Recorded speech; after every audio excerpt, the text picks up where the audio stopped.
بسم اللہ الرحمن الرحیم نحمده ونصلی ونسلم علی رسولہ الکریم اما بعد۔ آج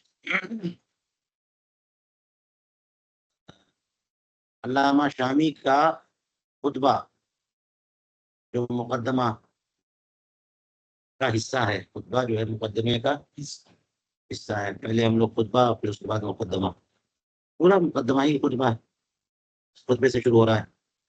علامہ شامی کا مقدمہ پڑھیں گے انشاءاللہ۔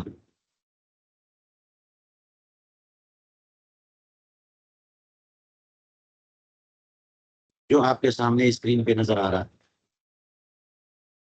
آپ لوگوں کو چاہیے یہ کہ ہر آدمی ایک لسٹ تیار کرے کہ ہماری کیا پڑھائی ہو رہی ہے اور کیا ہو چکی، اور اس کو بھی پھیلا دیں۔ یعنی در مختار میں یہ پڑھ لیا، در المختار میں یہ پڑھ لیا، جد المختار میں یہ پڑھ لیا، تاکہ اندازہ ہو کہ کیا ہے نا۔ ہم نے در مختار کا مقدمہ پڑھ لیا ہے، اور رد المختار میں در مختار کے مقدمے کا تسمیہ بسم اللہ الرحمن الرحیم پر حاشیہ پورا پڑھ لیا، تاکہ لگے کہ یہ چیز مکمل ہوئی ہے۔ اور کچھ چیزیں میں نے بتایا کہ ہم پوری محنت اور توجہ سے پڑھیں گے، اور کچھ چیزوں کو دوڑا دیں گے، اور جہاں پہ تیزی سے چلیں گے اس کا مطلب یہ ہوگا کہ آپ کو کام کرنا ہے، آپ کو اس پہ محنت کرنی ہے۔ تو یہ ایک دو چیزیں ہو گئی ہیں۔ تیسری چیز جو ہے علامہ شامی کا مقدمہ، ٹھیک ہے؟ علامہ شامی کا مقدمہ اور در مختار کا خطبہ اور مقدمہ، بھی خطبہ پڑھا ہے ہم نے، مقدمہ باقی ان کا، وہ سب پڑھیں گے انشاءاللہ۔ ایک ایک چیز اس کو بنائیے کہ یہ ایک چیز ہے، پھیلا دیں گے سب انشاءاللہ، تاکہ مسائل تک پہنچنے سے پہلے مقصد یہ ہے کہ ان حضرات کا اسلوب ہمیں معلوم ہو جائے، اور یہ حضرات کہاں تک گہرائی میں جاتے ہیں اس کا بھی اندازہ ہو جائے۔ دیکھیے، بسم اللہ الرحمن الرحیم۔ احمدک یا من تنزہت ذاتہ عن الاشباہ والنظائر، واشکرک شکرا استزید به من غرر الفوائد ظواہر الجواہر، واسألک غایت الدرایت ودوام العنایت بالہدایت والوقایہ فی البدایت والنہایہ، وفتح باب المنح من مبسوط بحر فیضک المحیط لإیضاح الحقائق، وکشف خزائن الاسرار لاستخراج درر البحار من کنز الدقائق، وأصلي وأسلم على نبيك السراج الوخاج وصدر الشريعة صاحب المعراج وحاوي المقامات الرفيعة وعلى آله الطاهرين وأصحابه الطاهرين والأئمة المجتهدين وتابعيهم بإحسان إلى يوم الدين، أما بعد۔ یہ خطبہ ہو گیا ان کے مقدمے کا۔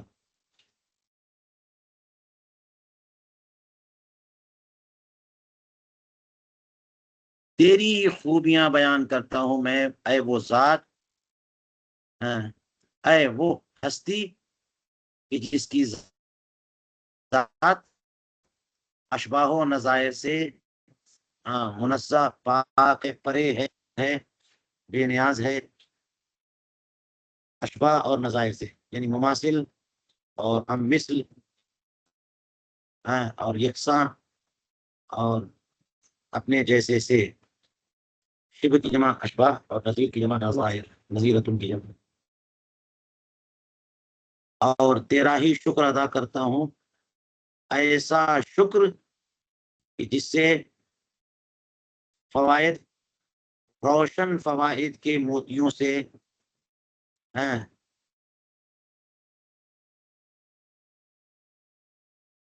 روشن جواہر مزید حاصل کرتا جاؤں۔ استزیدو یعنی زیادہ سے زیادہ ہاں جواہر میں حاصل کرتا جاؤں، زیادہ سے زیادہ موتیاں، اور جواہر تو ہیرے موتیاں ہے نا، طرح طرح کی موتیاں ہوتی ہیں، اور بہت ساری وہ چیزیں جو سمندر سے نکالی جاتی ہیں یا زمین کے کانوں سے نکالی جاتی ہیں، وہ جواہر ہیں۔ اور درر، درتن کی جمع غرر، غرہ کی جمع روشن، اور چہرے پہ جو سفیدی ہوتی ہے گھوڑے کے، اس کو بھی غرر کہتے ہیں۔ فوائد، تو بہت سارے مقامات پہ اضافت الصفت الموصوف ہے نا، تو روشن فوائد کی موتیوں سے ہے نا، اور ظواہر رونق چمکنے والے، جلوہ فرما، روشن منور ہیرے جواہرات حاصل کرتا جاؤں، ایسا شکریہ، کیونکہ اللہ تبارک و تعالیٰ نے قرآن پاک میں ارشاد فرمایا لئن شکرتم لازیدنکم، تو ہم اللہ کی بارگاہ میں شکر ادا کرتے ہیں تاکہ ہمارا ہی فائدہ ہو۔ لازیدنکم وعدہ ہے نا، تو لازیدنکم قرآن نے کہا اور انہوں نے لاستزیدہ کہہ دیا ہے نا، تاکہ میں اور موتیاں حاصل کرتا جاؤں۔ شکریہ کا یہ فائدہ ہمیں ہونا چاہیے۔ وَأَسْأَلُكَ غَایَةَ الدِّرَایَةِ، اور اے پروردگار عالم، اے وہ ذات جو اشباہ و نظائر سے پاک ہے، میں تیری بارگاہ میں دعا کرتا ہوں، مانگتا ہوں، طلب کرتا ہوں، غایت درایت، اعلیٰ درجے کی، منتہا انتہائی درجے کی سمجھ۔ درایت کیا ہے؟ سمجھ، تفقہ، بصیرت، ذکاوت، سمجھ چاہیے مجھے، کیا چاہیے؟ ہاں، اور یہ وہ چیز ہے جو چاہیے ہی چاہیے، ورنہ کیسے ہم فقیر بن پائیں گے۔ اور اسی کو کہا گیا کہ سمجھ والے جو ہوتے ہیں ان کی اہمیت ہے، اسی لیے فقہا کی بہت زیادہ اہمیت ہے نا۔ اور قرآن پاک میں بھی فرمایا گیا، حدیث پاک میں فرمایا گیا، اگر تمہیں نہ پتا چلے تو لوٹاؤ ان لوگوں کی طرف الذین یستنبطونہ، تو سمجھو نہ سمجھ میں آئے تو اہل استنباط کی طرف معاملے کو لے جاؤ، وہ وہاں سے سمجھ کر کے نکالیں گے۔ اس کے لیے سمجھ تو چاہیے نا، اور کمال کی بات یہ ہے اور اچھی بات یہ ہے کہ ہمیں ہلکی پھلکی سمجھنی چاہیے، چھوٹی موٹی غایت درایتی کون والی سمجھ چاہیے۔ مانگنا ہے تو کھل کے مانگو نا، ہم اللہ رب العزت سے دعا کر رہے کس بات کی؟ ہاں، غایت درایت، یعنی درایت کی انتہا چاہیے ہے نا، اعلیٰ درجے کی سمجھ چاہیے ہم کو، اور کیا چاہیے؟ وَدَوَامَ الْعِنَایَةِ، پروردگار عالم کی عنایت اور توجہ اور التفات ہے نا، اس کا منظور نظر ہو جائے، منظور ہے اس کی عنایات ربانی، اور وہ بھی ایک دو روز کی نہیں، ہمیشہ مانگنا ہے تو کھل کے مانگو اور بھرپور مانگو ہے نا، اللہ کی بارگاہ میں کوئی کمی نہیں ہے۔ تو غایت درایت کا سوال کرتا ہوں میں اس ذات کی بارگاہ میں، اور مسلسل جاری رہنے والی توجہ اور عنایات چاہیے، کیسی؟ کسی ہدایہ اور وقایا کے ذریعے۔ توجہ کس چیز کی؟ یہ نہیں کہ پیسہ خوب ملے توجہ، کھانے کو ملے خوب زیادہ، سونے کو خوب زیادہ ملے، کون سی توجہ چاہیے؟ کہ ایک پہلی بات یہ کہ ہم راہ راست پہ رہیں، اللہ تعالی ہمیں گمراہ ہونے سے، بھٹکنے سے بچا لے، تو ہدایت عطا فرما کر کے، اور وقایا حفاظت فرما کر کے، اور وقایا کو بھی انہوں نے عام کر دیا اور ہدایہ کو بھی عام کر دیا۔ تو ہدایہ جو ہے وہ اسلام اور ایمان کی ہدایت، اور صراط مستقیم کی ہدایت، اور اہل سنت والجماعت کی ہدایت، ما انا علیہ واصحابی کی ہدایت، اور علوم و فنون میں اعلیٰ درجے کے نفع بخش علم کی ہدایت ہے، اور وقایا فتنوں سے بھی حفاظت، مصیبتوں سے حفاظت، گمراہی سے حفاظت، بیماریوں سے حفاظت، امراض روحانیہ، امراض جسمانیہ سے حفاظت، یہ سب چاہیے ہم کو اللہ تعالیٰ ہدایت عطا فرما کر کے اور حفاظت فرما کر ہماری حفاظت فرما کر کے اپنی مسلسل عنایتیں عطا فرماتا رہے، یہ ہم چاہتے ہیں۔ فی البدایہ والنہایہ، شروع میں بھی اور آخر میں بھی ہماری حفاظت ابتدا میں بھی فرمائے اور انتہا میں بھی فرمائے۔ وفتح بابل، یہ غایت الدرایتی پر عطف ہے، اور پروردگار عالم کی بارگاہ سے میں سوال کرتا ہوں کہ کھول دے دروازہ عطاؤں کا، منحۃ کی جمع عطاؤں کا، من مقصود بحر فیض المحیط، اور یہاں بھی اضافت سے بدل موصوف ہو گئی، اے بحر مقصود، مقصود بحر فیض ہے اپنے فیض و کرم کے بکھرے اور وسیع سمندر عطاؤں کا دروازہ کھول دے، بحر بے کراں ہے نا، کی عطاؤں کا دروازہ کھول دے، اپنے اس فیض کے بحر بے کراں کا دروازہ کھولے جو تمام حقائق کو واضح کرنے کو بالاستیعاب واضح کرے، المحیط لایضاح الحقائق، وہ سمندر جو ہے محیط ہو کس کا، کس کو محیط ہو، ایضاح حقائق کو، یعنی جتنے بھی حقائق ہیں سارے حقائق کو جو ہے نا وہ ہو، سارے حقائق کی وضاحت کو محیط ہو، تو یہ ایک طرح سے استعارہ ہو گیا البحیر المحیط، البحر المحیط ہے نا۔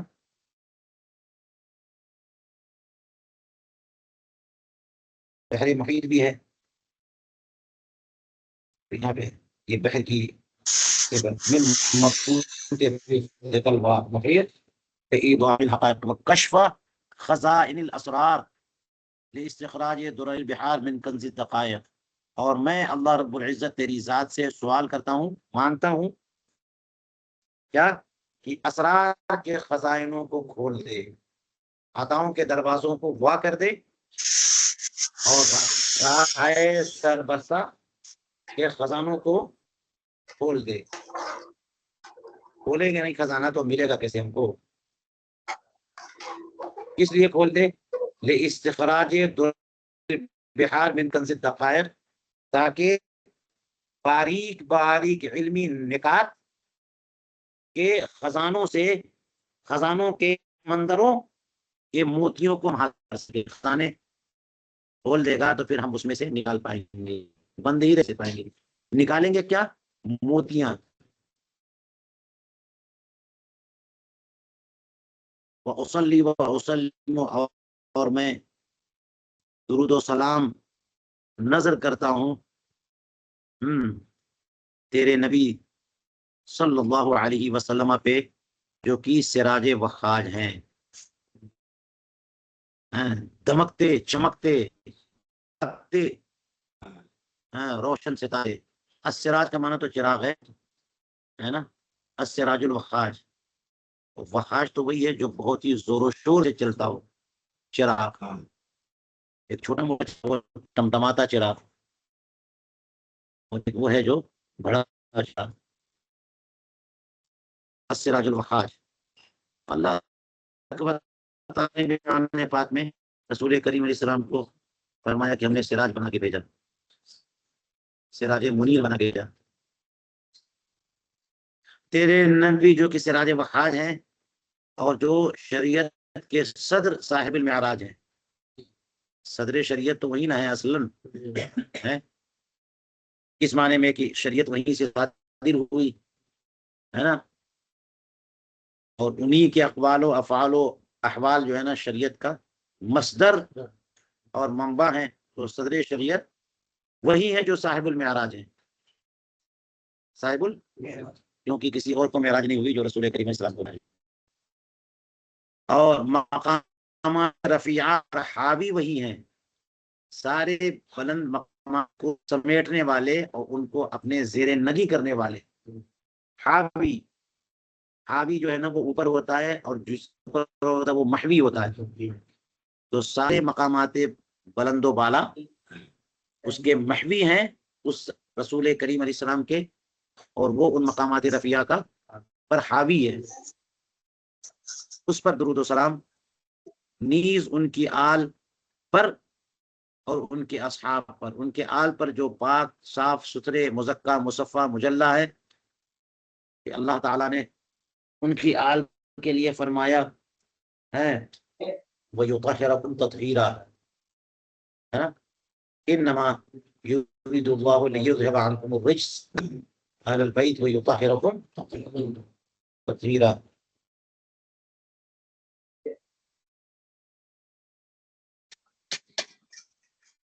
اور ان کے اصحاب پر بھی، ان کی تبعیت میں ان کے آل پر، ان کے اصحاب پر، جو کہ ظاہرین، اگر یہ ظاہرین ہے جو اس کا معنی غالب، اور بے شک اللہ تبارک و تعالیٰ نے سرکار اقدس علیہ الصلوۃ والسلام کے صحابہ کو غلبہ عطا فرمایا پوری دنیا پر. دلائل اور حجت والا غلبہ تو بہت ہی واضح ہے جو قیامت تک جاری رہا، اور سطوت اور روب اور دبدبے والا اور سیاسی غلبہ یہ بھی عطا فرمایا صحابہ کو، کہ روم اور ایران جو ہے نا دونوں ان کے زیر نگی آ گئے صحابہ ہی کے زمانے میں، یہ نہیں کہ 100-200 سال لگے ہوں، ہے نا. حضرت عمر فاروق رضی اللہ عنہ کے زمانے میں ہی بازنطینی سلطنت اور ساسانی سلطنت دونوں کے دونوں انہی کے زیر نگی آ گئے.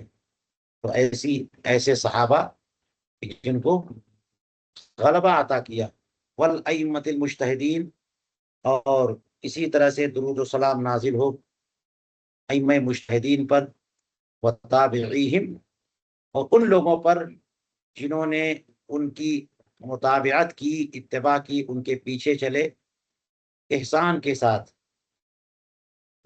الی یوم الدین، قیامت تک ان کو درود و سلام ان پر نازل ہوتا رہے. تو الی یوم الدین کا تعلق اگر تابعیہم سے مانیے، اس کا معنی ہوگا کہ قیامت تک ان پر، ان کے طریق پر چلنے والوں پر درود و سلام. تو سارے اولیاء کرام اور علماء اور فقہا سب آ گئے نا قیامت تک.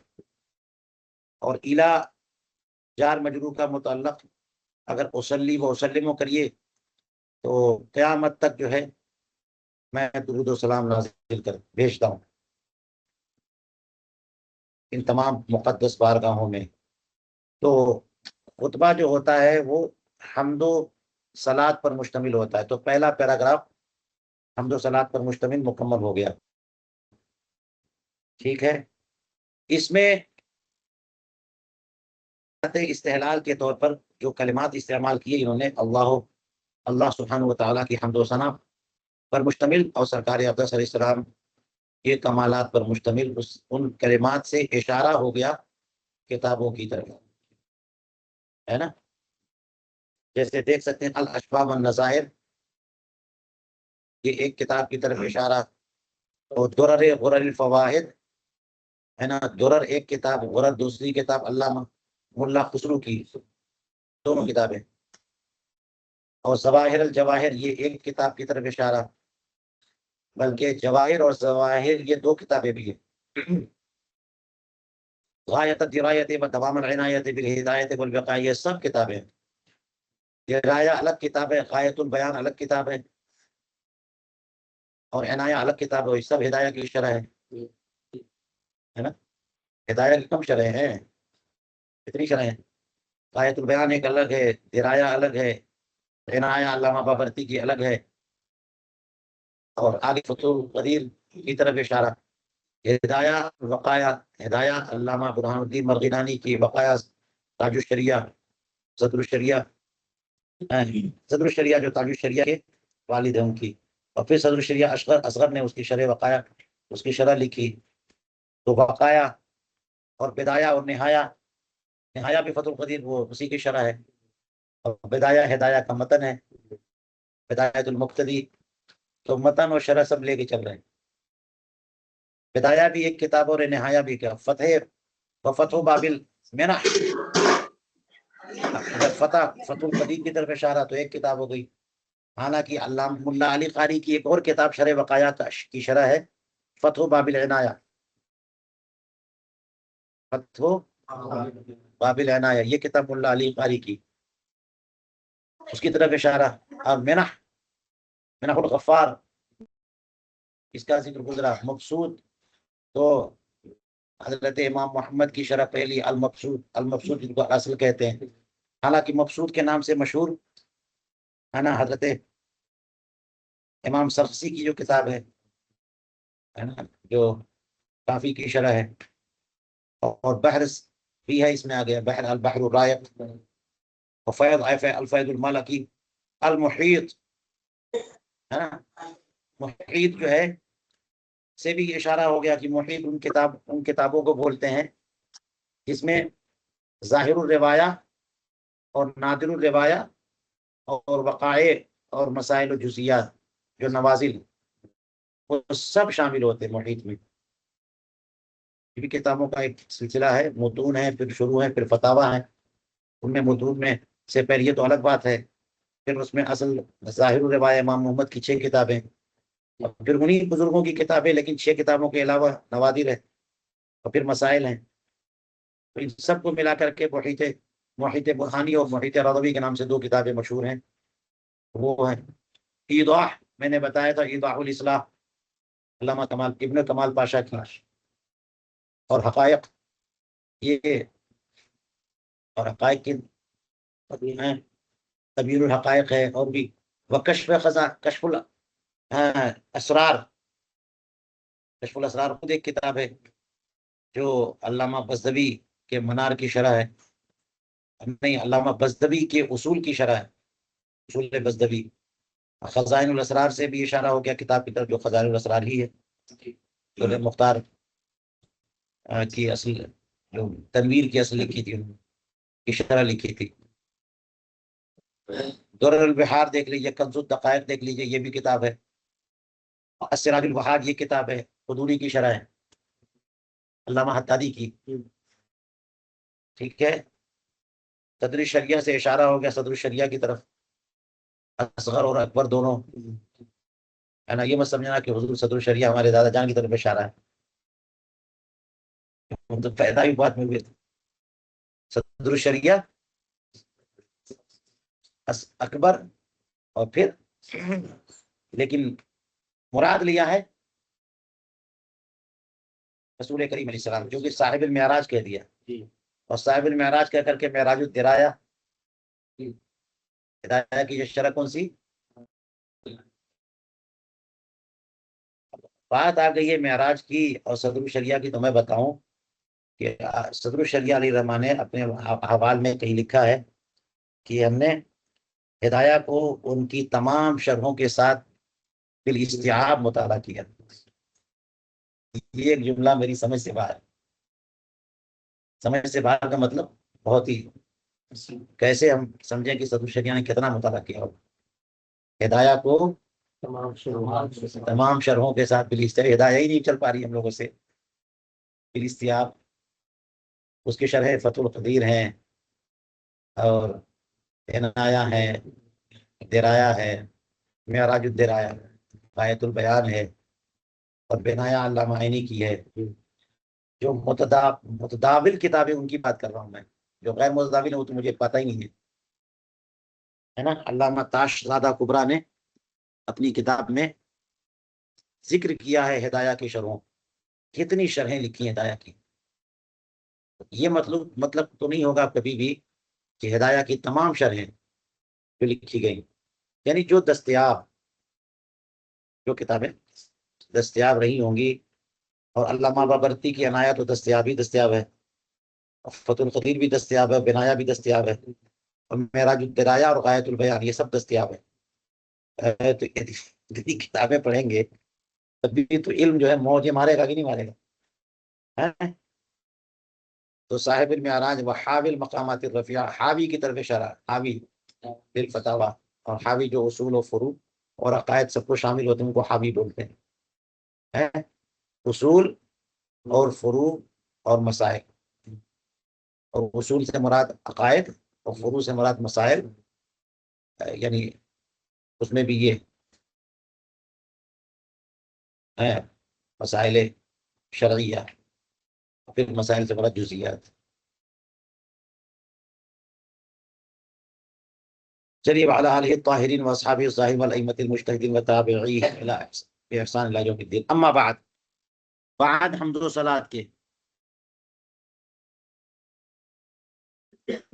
فیقول احوج المفتقرین الی رحمتی ارحم الراحمین، بندے ناچیز جو ارحم الراحمین کی رحمت کا محتاج ہے، سب سے بڑا محتاج، محتاجوں میں بھی سب سے بڑا محتاج ہے اپنے پروردگار کی رحمت کا، وہ بندے ناچیز محتاج محمد امین جو ابن عابدین کے نام سے مشہور ہے، وہ بندے ناچیز عرض کرتا ہے کہ بے شک ان کتاب الدر المختار شرح تنویر الابصار قد طار فی الاخطار وصار فی الامصار وفاق فی الاشتہار علی الشمس فی رابعۃ النہار۔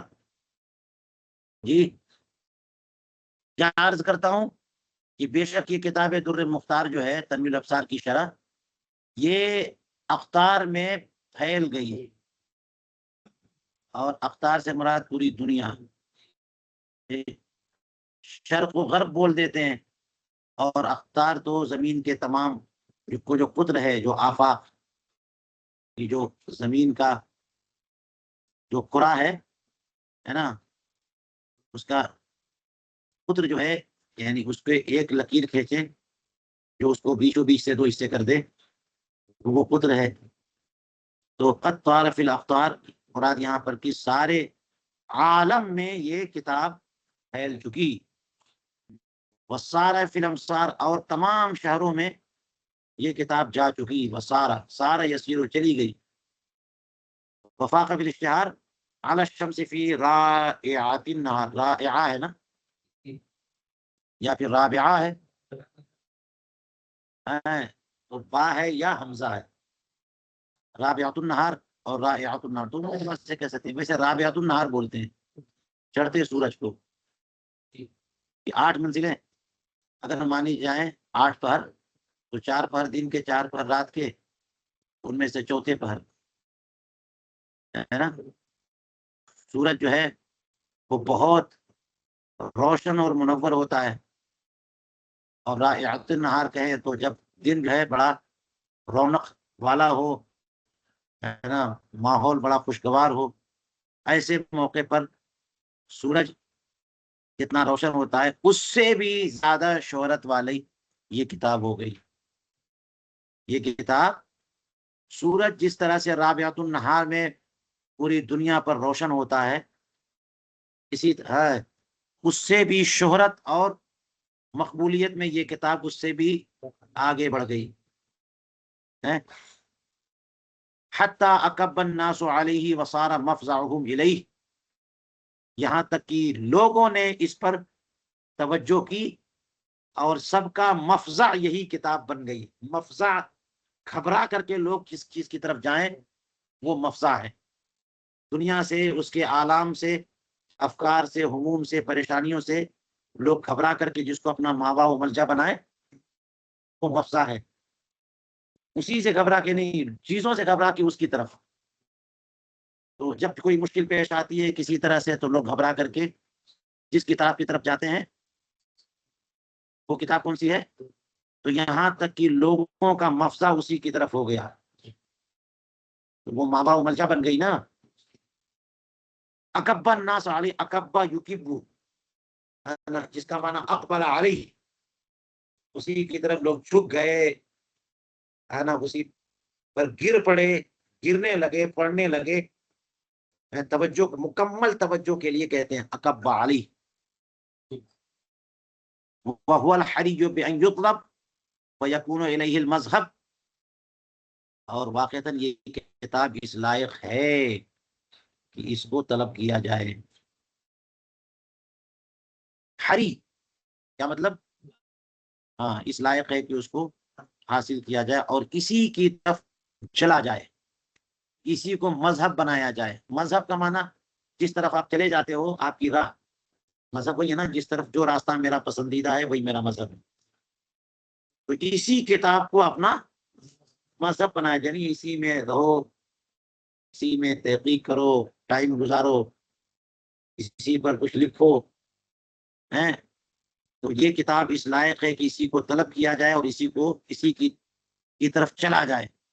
فَإِنَّهُ طراز المذہب فی المذہب ہے، اگر یہ مذہب ہے تو اس کا معنی سونے والا، اس پہ سونے کا پانی چڑھایا گیا ہو، اور زیادہ واضح مجھے لگتا ہے کہ مذہب کے بجائے مہذب ہو، ہے نا۔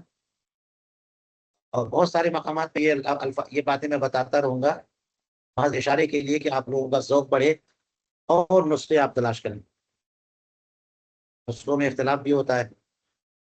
تو اب طراز المہذب کا معنی ہوتا ہے وہ طرز، وہ اسلوب، وہ طریقہ، وہ منہج جو نہایت ہی شستہ، مہذب ہو، آراستہ ہو، نہایت ہی منظم ہو۔ مہذب اسی کو کہتے ہیں جس کو بہت ہی سلیقے سے ترتیب دیا گیا، الطراز المہذب، ٹھیک ہے۔ اور الطراز المذہب ہو تو بکھرتا سنورتا طریقہ، اس پہ سونے کا پانی چڑھا دیا گیا ہے۔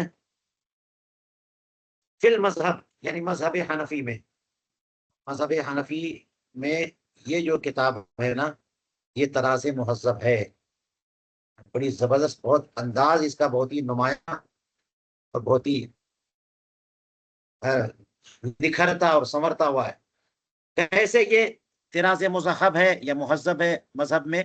اس لیے کہ فلقد حوا من الفروع المنقحہ والمسائل المصححہ ما لم يحوه غیرہ من کبار الاسفار ولم تنسج على منواله ید الافکار۔ حوا پھر آ گیا، حوا کا معنی ہوتا غالب ہونا، مشتمل ہونا، کیونکہ یہ کتاب جو ہے فروع منقحہ اور مسائل مصححہ پر مشتمل ہے۔ حوا کا معنی یہ مشتمل ہے، حاوی ہے یعنی اپنے انڈر میں ایسے مسائل لیے ہوئے۔ کیسے مسائل؟ فروع منقحہ، مسائل مصححہ، یہ مترادف بھی کہہ سکتے ہیں آپ، کہ ایسے مسائل جن کو صحیح قرار دیا گیا۔ تو مسائل جو بیان کرنا ایک کام، ان پر محنت کر کے ان کی تنقیح اور تصحیح کرنا اور تجربات کی منزل سے گزار لینا اور استنباط و استخراج کر کے دلائل کو سے اس کو منطبق کر لینا، تب نہ جا کے تصحیح و تنقیح ہوتی ہے۔ تنقیح اور پھر تصحیح یہی سب سے صحیح ترین۔ تو مسائل مصححہ اور فروع منقحہ پر مشتمل ہے یہ کتاب۔ ایسی کتاب تو چاہیے جس میں صحیح صحیح مسئلہ مل جائے اور وہی موقع مسئلہ مل جائے۔ ایسی یہ کتاب فروع منقحہ اور مسائل مصححہ پر مشتمل ہے، کہ جس پر اس جیسے مسائل منقحہ پر بڑی بڑی کتابیں بھی مشتمل نہیں ہیں۔ کبار اسفار، صفر کی جمع اسفار، کبار اسفار، بڑی بڑی کتابیں۔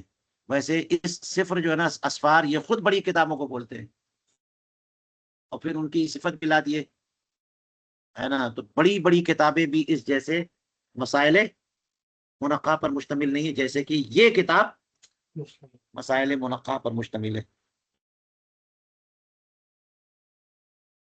ولم تنسج علی منواله ید الافکار، ید جو ہے یہ فاعل ہے لم تنسج کا،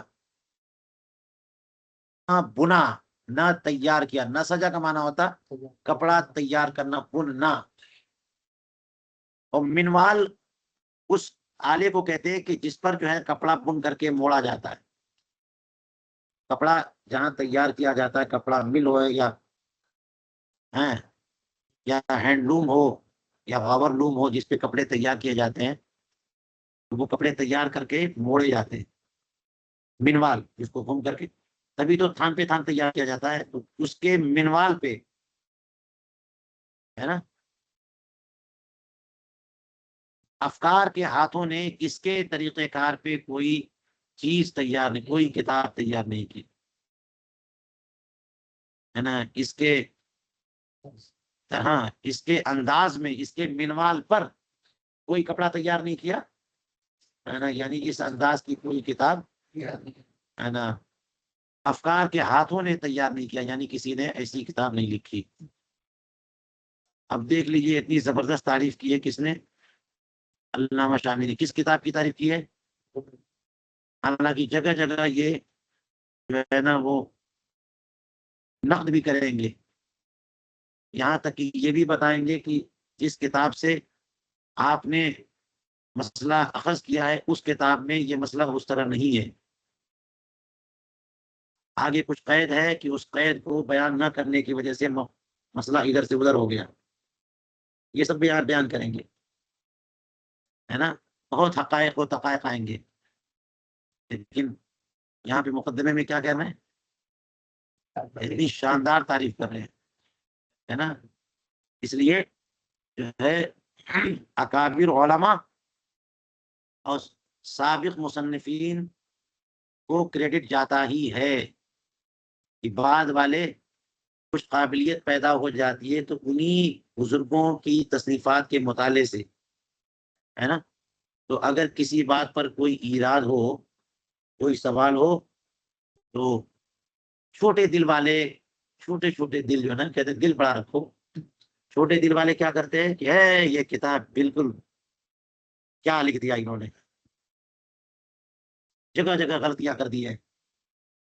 یہ بیان کرے چھوٹے دل والے جگہ جگہ غلطیاں، بلکہ اور زیادہ آگے بڑھیں گے تو بول دیں گے کہ غلطیوں سے بھری ہے کتاب. یہ نہیں بولیں گے. اور یہ دیکھیے علامہ شامی، اللہ کی بڑی زبردست تحقیق کی انہوں نے. ہر مسئلے کو انہوں نے اصل ماخذ سے ملایا اور کہا کہ یہ، اور تحقیق کی ہے. بعض مقامات پہ ان کے بیان کردہ مسئلے کو غلط بھی ثابت کیا. اور شرح العقود میں تو وہ مثال بھی دی ہے کہ انہوں نے ایک مسئلہ بیان کیا اور مجھے اچھی طرح پتا ہے کہ یہ منقع مسئلہ نہیں ہے، صحیح نہیں ہے. اور منقع جو مسئلہ جس پر محققین نے تحقیق کر کے ثابت کر دیا کہ یہ ہے، اس کو میں نے بیان کیا ہے تو بعض لوگوں نے ہمارے خلاف کیس کر دیا. ٹھیک ہے، مگر اس کو لے کے نہیں اڑ رہے ہیں. اس لیے یہ میسج آپ لوگوں کے لیے کہ دل چھوٹا مت رکھو. دل کیا کرو؟ اور اتنا بڑا کرو کہ پوری کائنات اس میں سما جائے. کیونکہ دل جو ہے نا وہ حقیقت ہے کہ جس کی تعریف آج تک لوگ نہیں کر سکے. وہ مت سمجھو کہ وہ دل جو دھڑکتا رہتا وہی ہے، اس میں تو جگہ ہی نہیں ہے. خون والا جو دل ہے نا اس میں جگہ ہی نہیں ہے. اس میں کھا کھا کے لوگوں نے چربی بھر دی ہے، پھر ہارٹ اٹیک ہوتا ہے. تو دل جو ہے نا کتنا بڑا ہونا چاہیے؟ بہت بڑا ہونا چاہیے، پوری دنیا اس میں سما جائے، ہے نا. اپنے بڑوں کا احترام، حالانکہ تحقیق کے ساتھ کہ اگر کسی بڑے نے کوئی غلطی کر دی ہے تو اس کو صحیح نہیں کہا جائے گا، غلط کو غلط ہی کہا جائے گا، ہے نا. کھینچ تان کر کے زبردستی کی نہیں ہے، وہ اصل میں غلطی نہیں، وہ تو کرامت ہے. غلط غلط ہے، صحیح صحیح ہے، مگر پھر بھی جو ہمارے اسلاف ہیں، عزت اور کرامت انہی کے لیے ہے. اور جو کچھ ہمیں ملا ہے یہ انہی کے ذریعے ملا ہے. اور جو ہم آج سمجھ پا رہے ہیں ان اپنے اسلاف بزرگوں کی کتابوں میں نقد بھی کر پا رہے ہیں، یہ اس کا بھی کریڈٹ انہی کو جاتا ہے. ٹھیک ہے.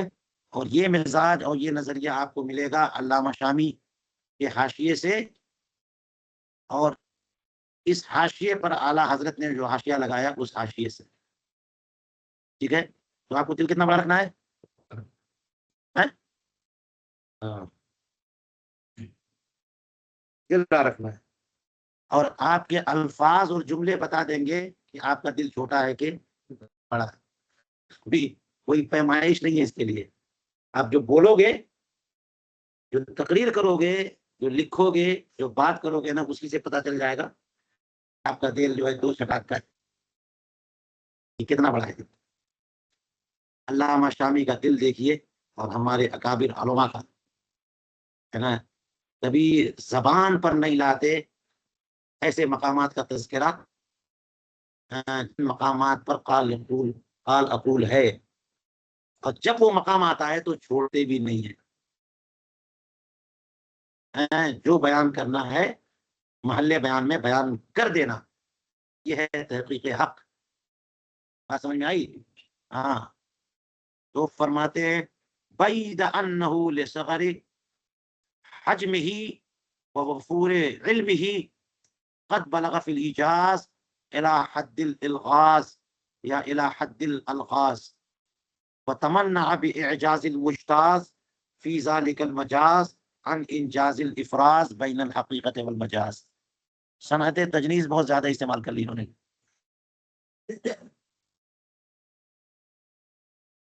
بعید انہ غیر انہ سوا انہ، یہ کتاب تو بڑی زبردست ہے، مسائل منقحہ پر مشتمل ہے، اور اتنی شاندار کتاب ہے کہ آج تک ایسی کتاب منظر عام پر نہیں آئی. آج تک ایسی کتاب منظر عام پر نہیں آئی. یہ سیدھا جملہ، اس بات کو انہوں نے کہا کہ لم تنسج علی منوالہ ید الافکار. ہاں یہ ہے، سوائے اس کے کہ اپنے حجم کی، ہاں کہ صغر کی وجہ سے یہ بڑی موٹی نہیں ہے. سارے مسائل اس میں ہیں اور محقق مسائل ہیں، اور سارے محقق مسائل اگر آپ لکھنے پر آ گئے تو نہ جانے کتنی جلدیں بنیں گی، لیکن اس کا حجم زیادہ نہیں ہے.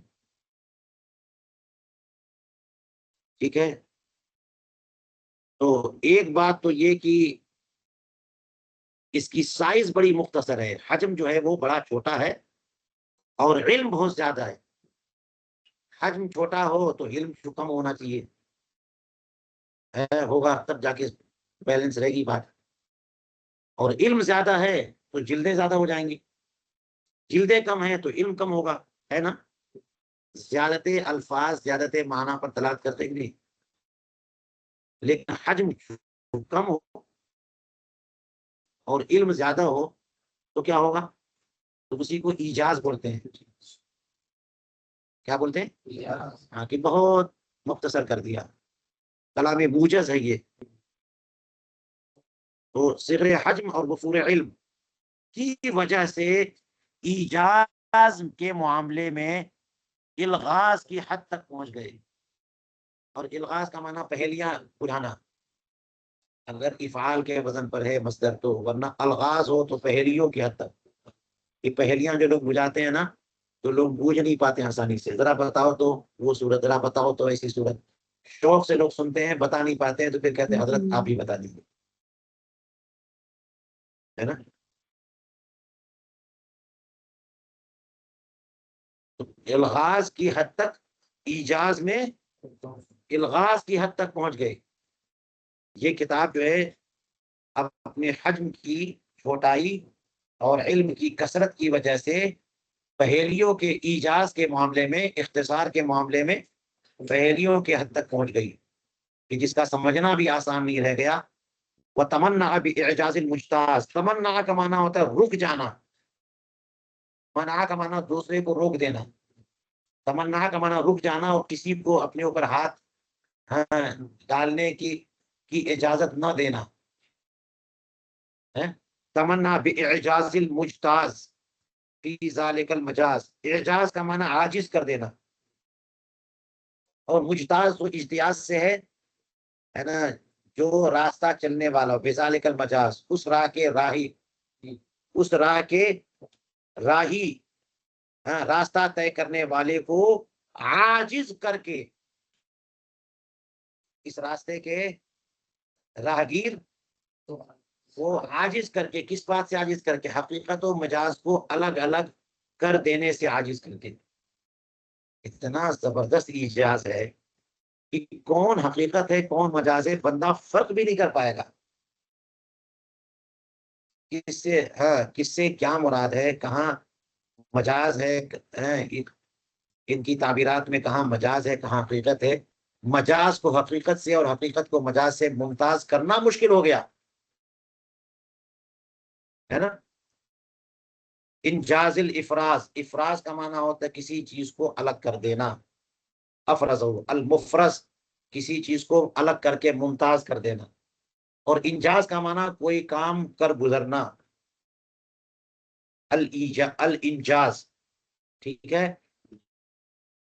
یہ وہ کتاب ہے جس نے بڑے بڑے ماہرین کو عاجز کر دیا اس بات سے کہ اس کتاب کے حقیقت اور مجاز میں بھی امتیاز کر سکیں. تبھی تو لوگ پریشان ہو گئے. تو اس کی شرحیں اور شرحوں کی شرحیں اور پھر حواشی پہ حواشی لکھے گئے اور اس کتاب کا درس چلا. تو اس کتاب کی مشکلات بھی بتا دی نا. اور جن الفاظ میں بتائی نا وہ خود مشکل میں ڈالنے والے الفاظ ہے نا. وقد کن تو علامہ شامی کہتے ہیں کہ وقد کن تو صرف تو فی معاناتی ہی برہتم من الدہر وبذل تو لہو مع المشقت شقت من جدید العمر وقت نست بشبکت الافہام اجل شواردہ وقیدت باوتاد الاقلام جل عوابدہ. میں نے اس کی مشکلات اور پریشانیوں میں ایک زمانہ گزارا ہے. کیا گزارا ہے؟ ایک زمانہ گزارا ہے. برہتم من الدہر اور صرف تو کا معنی اور معانات، ہاں، جس سے پریشانی ہو آپ کو. اور آج کل تو کسی کو پریشانی کچھ ہے ہی نہیں ہے، کیونکہ پڑھنا ہی نہیں ہے تو پریشانی کیا ہے؟ پریشانی نہیں، پریشانی ہے کیونکہ پڑھنا ہو تب تو پریشانی ہو.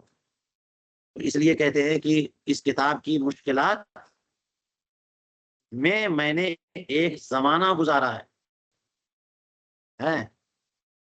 اور یہاں ایک حصے کو کہتے ہیں، ایک منزل کو بھی کہتے ہیں، ایک فلیٹ کو بھی کہتے ہیں کہ حصہ ایک منزل کو بھی شقہ کہتے ہیں. جدید العمر اپنی جوانی، جدید عمر اپنی نئی ابھرتی ہوئی جوانی ہے نا کا ایک حصہ مشقتوں کے ساتھ اس میں گزار دیا ہے اسی کتاب میں. تو میں بھی اگر بول دوں کہ آپ لوگ محنت کرو تو کیا میں نے غلط کہہ دیا ہے؟ یہ لوگ کہہ رہے کہ عمر گزار دیا، زمانہ گزار دیا، میں بھی کہہ دوں کہ تھوڑا سا محنت کرو تو غلط کہہ دی ہے کیا میں نے؟ تو ہم لوگوں کا وقت آ گیا ہے کہ ہم لوگ بھی اسی کتاب سے اور تھوڑا موڑا ہم لوگ بھی زمانہ گزارے تو کہ 1-2 سال کے بعد ہم بھی کیا بولے،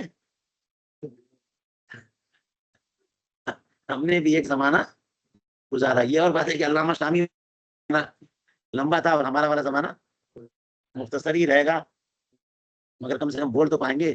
اور نکرہ ہی بولنا ہوگا تو نکرہ بولنا کوئی گارنٹی نہیں ہے آپ یہ پتہ نہیں کیا بول دو گے. انہوں نے بھی کہہ دیا برہتم من الدہر. اور ہم نے پڑھا ہے کہ نکرہ کی تنوین کبھی کبھی تقلیل کے لیے ہوتی ہے اور کبھی کبھی تعظیم کے لیے ہوتی ہے. وَرِضْوَانٌ مِّنَ اللَّهِ اکبر ہے نا، اللہ کی تھوڑی سی جزا کہیں تقلیل کے لیے ہے اور کہیں تعظیم کے لیے. تو علامہ شامی والی تنوین جو ہے وہ تعظیم والی ہے اور آپ لوگوں والی ہاں تقلیل. 1-2 منٹ گزارا ہے، 2-4 منٹ ہم نے بھی گزارا ہے تو بھی کہہ دیں گے کہ وقد كنت صرفت في معاطي برهة من الدهر. چلیے تو کہتے ہیں کہ در مختار کی مشکلات میں ہم نے ایک زمانہ گزارا اور عمر کا ایک حصہ مشقتوں کے ساتھ اس میں صرف کیا. وقت نست بشبکت الافہام اجل شواردہ وقیدت باوتاد الاقلام جل عوابدہ. یہ عوابد و شوارد جو ہے نا یہ الفاظ مختصر المعانی سے پیچھا کر رہے ہیں، چلے آ رہے ہیں سب عوابد و شوارد اس قسم کے الفاظ. تو عابدہ اور شاردہ کوئی چیز جیسے جانور جو ہے نا کنٹرول سے جب باہر ہو جاتا ہے تو عوابد کہتے ہیں. گھوڑا تو چلاتے نہیں آج کل آپ لوگ، کبھی کبھی چلا لیا کرو اس کو ٹک ٹک کر کے. تو جب گھسلے گا کنٹرول سے باہر ہوگا اسی کو کہتے ہیں، پھر کنٹرول کرنا مشکل ہوتا ہے. کبھی بھی جاؤ کہیں گھومنے وومنے تو گھوڑا سواری تھوڑا کر لیا کرو، مرد بنو آدمی.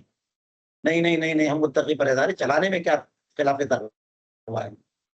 تھوڑا ایک کا تانگا میں بیٹھ جایا کرو اور تھوڑا گھوڑ سواری بھی کر لیا، مرد بنو، ہمتی بنو. ارے گرا ہی دے گا تو کیا ہوگا. تو عوابد کو سمجھنے کے لیے گھوڑے پہ سواری تھوڑی کرنی پڑے گی اور شوارد کو سمجھنے کے لیے بکریوں کا ریوڑ بھی چلانا پڑے گا، کیونکہ کچھ بکریاں یہ بھیڑیں جو ہے نا اتنی بے وقوف ہوتی ہیں کہ وہ آگے والی بھیڑ ادھر جا رہی ہے سب چلی جائیں گے. اسی میں سے ایک آدھ بھیڑ ادھر ادھر گئی نا تو پھر ادھر چلی جائے. تو بھیڑوں کے مجمع سے جانور ادھر ادھر بکھر جائے اس کو کنٹرول کرنا مشکل ہوتا ہے نا. ورنہ جو ہے ان لوگوں کا چرواہا پیچھے سے ایک لاٹھی لے کے چلتا رہتا ہے, وہ سب کوئی بات نہیں, آرام سے چلے جا رہے ہیں کوئی بات نہیں. مگر توجہ اس چرواہے کی ہوتی ہے ان جانوروں کی طرف جو ادھر ادھر کنارے کنارے ہیں, انہی پر توجہ رکھنے کی, کنارے کنارے جو جانور چلے جا رہے ہیں ان کو سمیٹ کر کے رکھنا, وہ ہے شوارد. اور جو کنٹرول سے باہر ہو جائے وہ ہے کیا, عوابد. تو جانوروں کی مثال سے سمجھ گئے نا. تو فرماتے ہیں اور اقتنستو کا معنی ہوتا ہے شکار کر لینا. شبکۃ الافہام یہ نیٹ ہے, جال ہے نا. افہام, افہام کی جال میں شکار کر لیا ہم نے, پھنسا لیا. افہام کی جال میں ہم نے پھنسا لیا. کس کو, اجل شواردہی, زیادہ تر, ہے نا. یعنی نہیں, اجل کا معنی تو بڑا ہے, بڑے بڑے بکھرے بکھرے مسائل, جو بکھرے بکھرے بڑے بڑے مسائل ہیں سب کو ہم نے شکار کر لیا, پھنسا لیا. اب نہیں جانے دیں گے ہم آپ کو ادھر ادھر. جو بڑے بڑے بکھرے بکھرے مسائل تھے جو کنٹرول میں نہیں آ رہے تھے ان سب کو ہم نے کیا کر لیا, ہے نا. سمجھ اور بصیرتوں اور ذکاوتوں اور فہم کے جال میں ہم نے سب کو پھنسا لیا ہے. وَقَيَّدْتُ بِأَوْتَادِ الْأَقْلَامِ جُلَّ عَوَابِدِهِ, جل کا معنی زیادہ تر ہو گیا, کسورہ جل. تو اس میں جتنے بھی اچھل کود کر کے بھاگنے والے کچھ مسائل ایسے ہیں جو خود اتنے مشکل ہیں کنٹرول میں آ ہی نہیں رہے. جیسے گھوڑا جو ہے نا کنٹرول میں نہیں آتا ہے, بھاگتا جاتا ہے ادھر ادھر, پریشان کر دیا اس نے. تو کچھ مسائل واقعتاً اتنے مشکل ہوتے ہیں کہ کنٹرول میں. تو ایسے زیادہ تر مسائل کو ہم نے قلم کی کھوٹی سے باندھ دیا ہے, قلم کے کھوٹوں سے باندھ دیا. بھاگو جا, اب دیکھیں کہاں بھاگتے ہو, باندھ دیا تو اب کہاں بھاگ رہے. سبحان اللہ. وَصِرْتُ فِي اللَّيْلِ وَالنَّهَارِ سَمِيرًا حَتَّى أَسَرَّ إِلَيَّ سِرُّهُ وَضَمِيرًا, اور میں شب روز اس کا قصہ ہو گیا, اس نشین ہو گیا. سمیر کا معنی تو ہے جو اس کے ساتھ رہ کر کے, ہے نا, گفتگو کرے, ہم کلامی کرے. رات بھر قصہ گوئی دو پارٹی کرتی رہے, دو آدمی. چلو تم واقعہ اپنا بتاؤ, پھر میں وہ اس کا بتا, پوری رات ہو جاتی ہے نا. تو سمیر کوئی خاص معنی نہیں اس کا, جو آپ اپنا نام ہی سمیر رکھ دو گے, ہے نا. ساس رکھو تو کچھ پھل بھی رہا. تو سمیر کا معنی قصہ گوئی کرنے والا. تو یہاں کی میں شخص اسی میں لگا رہا, صرف سمیر ہوں, یعنی اسی سے, یعنی در مختار سے ہی ہماری گفتگو ہوتی رہی, اسی میں لگے رہے, دماغ سب اسی میں لگایا, گفتگو اسی میں, دن میں اور رات میں مسلسل میں لگا. اتنی ہوتی رہی کہ اس نے اپنے اسرار ہائے سربستہ ہم پر کھول دیے. ہاں, راز بھی کھول دیا, دل میں جو رکھا تھا وہ بھی کھول دیا, رازوں کا راز بھی کھول دیا. حتی اسر الیہ سرہ و ضمیرہ, اس نے اپنے سارے راز میں کھول دیے. سبحان اللہ. اطلعنی علی حورہ المقصورۃ فی الخیام وکشف لی عن وجوہ اللثام. اللہ کا ہوتا ہے ہاں, وہ دینا, ہے نا, ظاہر کر دینا, ظاہر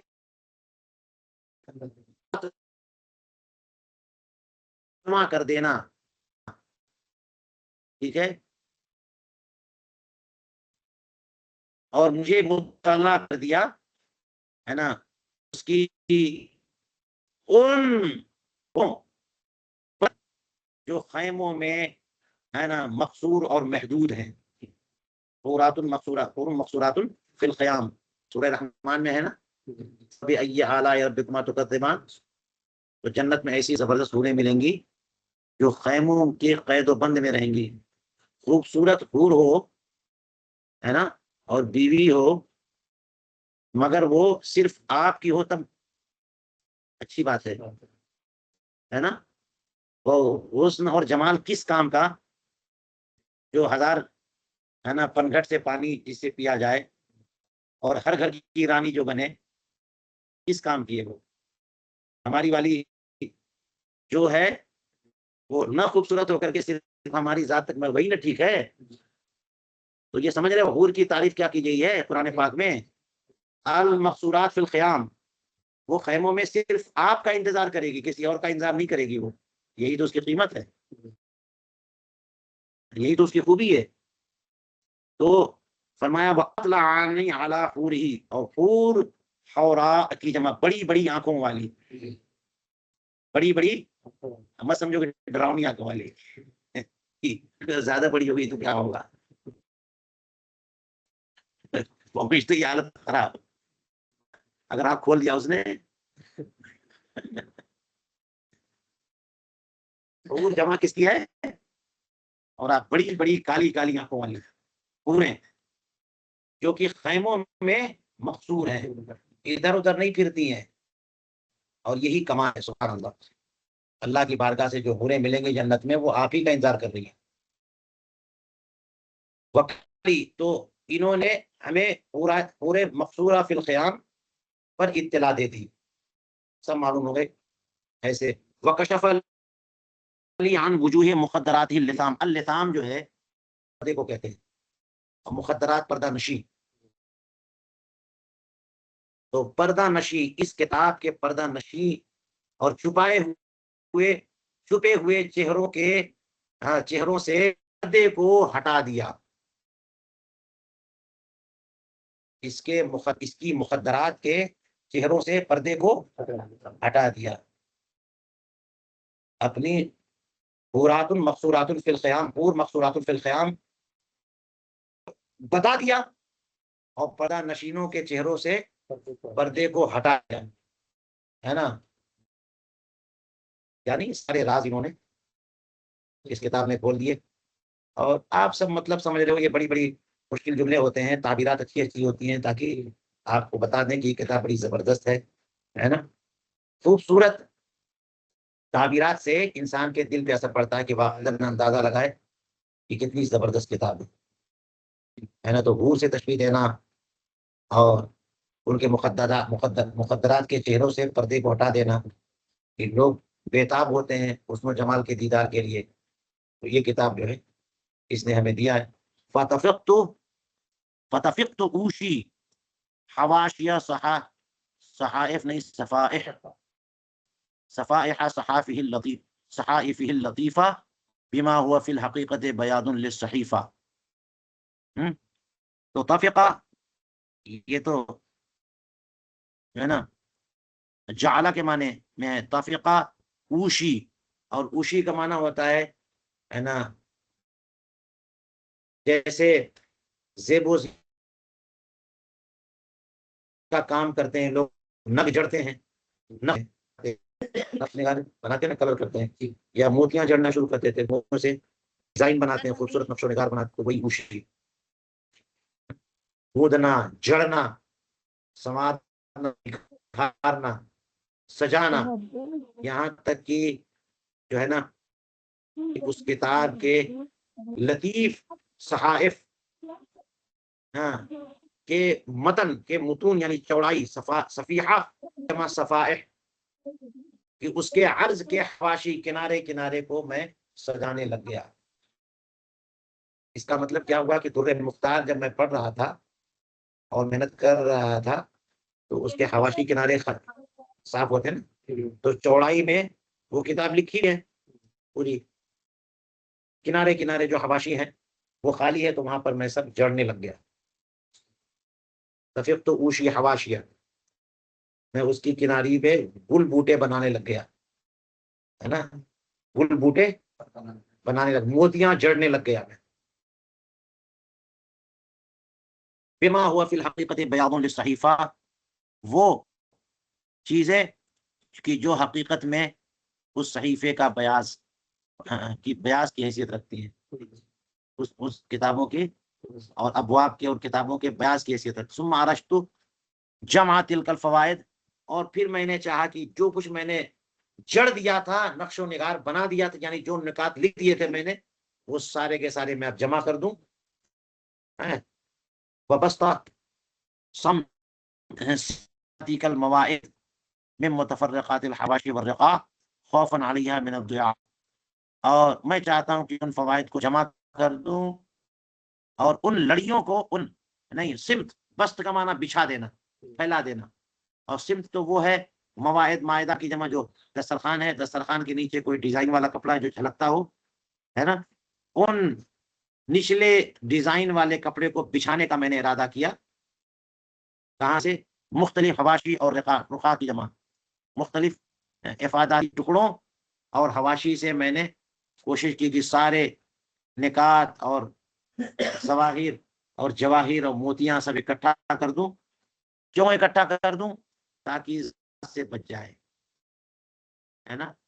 وہ چیزیں ضائع ہو جائیں گی، میں نے لکھا وہ ضائع ہو جائے گا، اور بھی لوگوں نے حواشی لکھے، سب میں نے دیکھا ہوا ہے، میں سب چاہتا ہوں جمع کر دوں تاکہ ضائع ہونے سے بچ جائے. ضمن الى ذلك ما حرره العلامة الحلبی والعلامة الطحاوی، یہ طحاوی نہیں، تحتاوی، طحاوی نہیں ہو سکتا، ہے نا.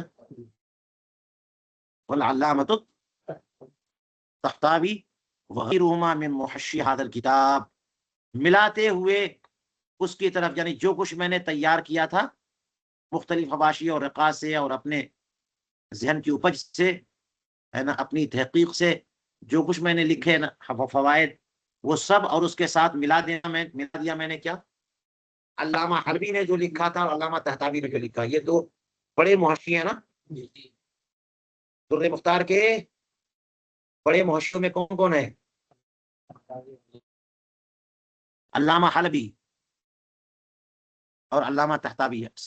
حاشیہ حلبی کہتے ہیں، حاشیہ طحطاوی.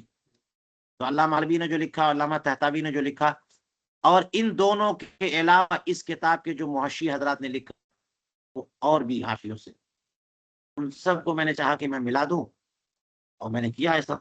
اس کا مطلب یہ ہوا کہ یہ کتاب رد المختار جو ہے بہت کتابوں کی جامع کتاب ہے نا. وربما عزوت ما فیما الى کتاب اخر الى کتاب آخر لزیادت ثقت بتعدد النقل لا للاغراب، اور بہت ایسا ہوا کہ جو کچھ ان دونوں کتابوں میں ہے اس بات کو میں نے کسی تیسری یعنی کسی اگلی کتاب کی طرف منسوب کیا ہے. یعنی جو حلبی میں ہے، آپ دیکھیے گا کہ شامی کے حاشیے میں ہا لکھا آئے گا، لکھی بھی آئے گی ہا. کیا؟ تو علم حدیث میں کی کتابوں میں ہا لکھتے ہیں تو کیا مراد ہے؟ تحویل السند. اور علامہ شامی کی کتاب میں ہا لکھا ہے تو بولیے بتا دوں، ہا لکھا ہے تو اب یہ مت کہیے حین یزید مراد ہے یا تحویل السند مراد ہے، کوئی سرے سے سند ہی نہیں ہے وہاں پہ. تو ہا سے مراد اور طا آئے گی تو سے مراد طحطاوی. سمجھ میں آ گئی بات؟ تو آپ کو علامہ شامی کی رد المختار کو اچھی طرح سمجھ لینا ہے. تو عام طور پہ ہا اور طا لکھ دیں گے، سمجھ میں آ گیا کہ حلبی سے وہ یہ عبارت ہے، طحطاوی سے یہ عبارت ہے. لیکن ایسا نہیں ہے کہ حلبی کی ساری عبارتوں کو حلبی کے حوالے سے لکھیں اور طحطاوی کی ساری عبارتوں کو نقل کریں تو طحطاوی ہی لکھیں. کبھی کبھی ایسا بھی ہوا کہ ایک عبارت طحطاوی میں تھی، علامہ شامی کہہ چکے اور کہتے آگے بھی کہیں گے کہ ساری باتوں کو میں نے اصل ماخذ سے ملایا ہے، یہ میری محنت ہے. ہر عبارت کو میں نے کہا کیا کیا ہے. تو علامہ طحطاوی کی کوئی عبارت ہے اس کو بھی ملایا میں نے کسی اور کتاب سے، اور تیسری کتاب سے، چوتھی کتاب سے. تو مجھے جب محسوس ہوا کہ تیسری یا چوتھی کتاب میں کچھ مزید وضاحت ہے تو میں نے وہاں بیان کر دیا اس کتاب کا حوالہ، پھر طحطاوی کا حوالہ چھوڑ دیا میں نے. حالانکہ وہ اصل عبارت کہاں تھی؟ طحطاوی میں تھی. مگر وہی عبارت مجھے کسی اور کتاب میں مل گئی تو کسی افادے کی وجہ سے میں نے کیا کیا کہ تحاوی کا حوالہ نہیں دیا، بلکہ اسی طرح سے حلبی حاشیے کی بات ہوئی، عموماً میں نے ہا لکھ دیا جو عبارتیں میں نے حلبی سے لیا، اور اس کے ماخذ سے ملایا پھر بھی حلبی لکھا، لیکن کہیں کہیں ایسا ہوا کیا کہ کسی اگلی کتاب سے میں نے اخذ کیا ملایا تو پھر اس کا حوالہ دینے کے بجائے اگلی کتاب کا حوالہ دیا۔ یہ ایسا کیوں کیا؟ کہتے ہیں لزیادت ثقت بتعدد النقل، اس لیے ایسا کیوں کیا؟ تعدد نقل کی وجہ سے اعتماد اور بڑھ جائے گا۔ یہ ابھی تک تو آپ بتا رہے تھے تو تحتاوی اور حلبی، تحتاوی اور حلبی، اور کسی کا نام ہی نہیں آ رہا، مطلب اور نام لے لو، ہے تو وہاں بھی ہے وہاں بھی ہے اور جگہ بھی، تو جتنی تعداد بڑھتی جاتی ہے اعتماد بھی مضبوط ہو جاتا ہے۔ تو میں نے کس لیے لا للاغراب، اغراب کی وجہ سے نہیں کہ جناب انہوں نے کچھ غلط لکھ دیا تھا اور یہاں پر جو صحیح عبارت ہے نا، یا اس وجہ سے بھی نہیں کہ وہ کتاب جہاں مل رہی ہے وہ عبارت کسی تیسری کتاب میں مل رہی ہے تو صرف وہیں پر ہے اغراب اور کہیں پر نہیں ہے، اس لیے نہیں، بلکہ وہ پہلے سے حلبی میں یا تحتاوی میں ہے، مگر ہاں اغراب کی وجہ سے میں نے نہیں لکھا کہ یہ نادر چیز ہے تو وہی سے نقل کر لوں، بلکہ میں نے کس لیے لکھا کہ تاکہ اعتماد زیادہ ہو جائے تعدد نقل کی وجہ سے۔ وَإِذَا وَقَعَ فِي كَلَامِهِ مَا خِلَافُ الصَّوَابِ أَوِ الْأَحْسَنُ الْأَهَمُّ وَقَرِّرُ الْكَلَامَ عَلَى مَا يُنَاسِبُ الْمَقَامِ وَأُشِيرُ إِلَى ذَلِكَ بِقَوْلِ فَافْهَمْ وَلَا أُصَرِّحُ بِالْاعْتِرَاضِ عَلَيْهِمَا تَأَدُّبًا مَعَهُمَا۔ اور جب ان دو بزرگوں کے کلام میں کوئی ایسی بات آ جائے جس کا خلاف درست ہو، اور ان دو بزرگوں سے مراد بتائیے، علامہ حلبی اور کیا علامہ، دو تا یا ایک تا،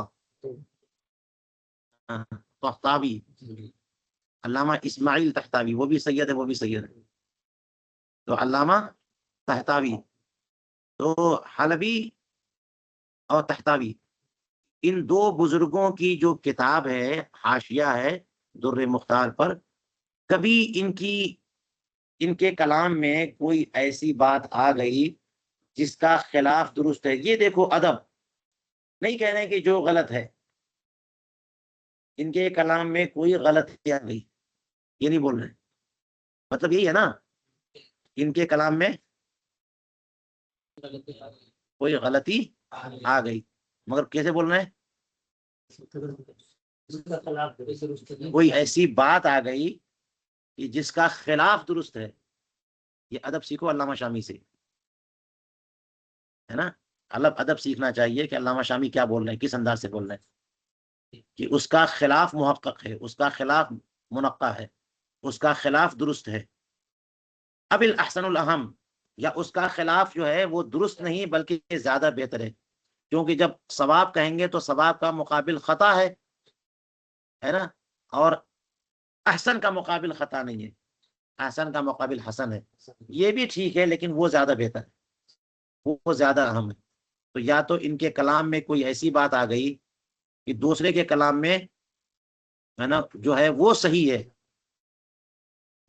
ہے، یا پھر وہ زیادہ بہتر ہے، تو ایسے مقام پہ میں نے کیا کیا ہے، ایسا نہیں کیا کہ پھر کھینچ تان کے میں نے کہا کہ نہیں انہی کی بات انہی کو پیش کروں، میں احسن اور اہم کو نہ پیش کروں، میں نے کیا کیا، اقرر الکلام علی ما یناسب المقام، مقام کی مناسبت سے میں نے کلام کو رکھا ہے، اگر احسن بات کو یہ تو میں احسن ہی رکھوں گا نا، ہے، اور اگر اس کے خلاف جو ہے وہ خطا ہے اور خلاف ثواب ہے تو ثواب کو رکھوں گا نا میں، درست بات، تو مقام کے تقاضے کے مناسبت سے میں کلام کو رکھتا ہوں، وَأُشِيرُ إِلَى ذَلِكَ بِقَوْلِ فَافْهَمْ، اور میں اس بات کی طرف اشارہ ففہم کہہ کر کے دے دیتا ہوں، مناسب بات لکھ دیتا ہوں اور ففہم لکھ دیتا ہوں، جس سے اشارہ ہو جاتا ہے کہ اس مقام پر تحاوی اور حلبی میں جو کچھ ہے وہ خلاف اہم ہے یا خلاف ثواب ہے، مزید آپ دیکھ لو۔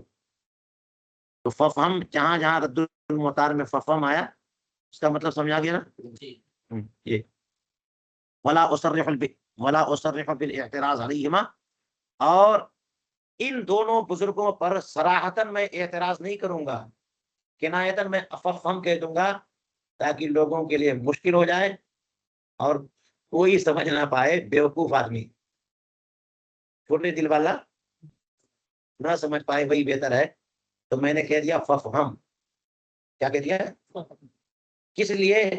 تاکہ میں صراحتاً ان پر اعتراض نہ کروں، ہے نا، اشارہ کر دوں کہ انہوں نے جو بات کہی ہے ان کے علاوہ دوسرے محققین نے اس سے جو بات کہی ہے وہ زیادہ بہتر ہے، اس بات کی طرف اشارہ کرتے ہوئے میں نے ففہم کہہ دیا، اور میں صراحتاً ان پر اعتراض نہیں کروں گا کہ جیسے کہہ دوں کہ جناب یہ کیا لکھ دیا انہوں نے، یہ تو غلط ہے، ایسا میں نہیں کہوں گا۔ تأدبا معہما، ان کی بارگاہ کا ادب ملحوظ سے رکھتے ہوئے، یہ ہونا چاہیے ادب، جتنا ادب رکھو گے اتنا ہی آپ کو علم ملے گا۔ وقد التزمت بما فيما يقع من في الشرح من المسائل والضوابط مراجعة اصله المنقول عنه وغيره خوفا من اسقاط بعض القيود والشرائط، وزدت كثيرا من فروع مهمة فوائدها جمة، ومن الوقائع والحوادث على اختلاف البواعث والابحاث الرائقة والنكت الفائقة۔